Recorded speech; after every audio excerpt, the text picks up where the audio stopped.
আবু হুরায়রা রাদিয়াল্লাহু তাআলা আনহু থেকে বর্ণিত, রাসূল সাল্লাল্লাহু আলাইহি ওয়াসাল্লাম পাঠ করলেন, ইয়াউমা ইযিন তুহাদ্দিসু আখবারহা।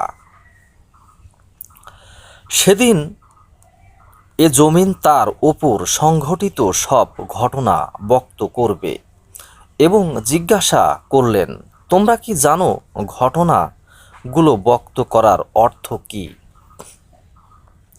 তারা বলল, আল্লাহ এবং তার রসূলই ভালো জানেন। তিনি বললেন, জমিনে ঘটনাগুলো বক্ত করার অর্থ হচ্ছে, সে প্রত্যেক পুরুষ ও নারী সম্পর্কে সাক্ষ্য দেবে, অমুক লোক অমুক দিন আমার বুকে অমুক কাজ করেছে।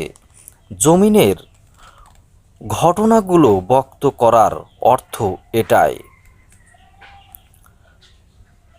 ব্যাখ্যা: মানুষের কাজগুলোকেই এই আয়াতে আখবার বলা হয়েছে।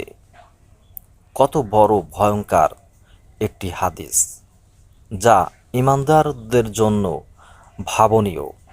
আমরা যারা বিশ্বাস করি তারা অবশ্যই এটা নিয়ে ভাবতে হবে।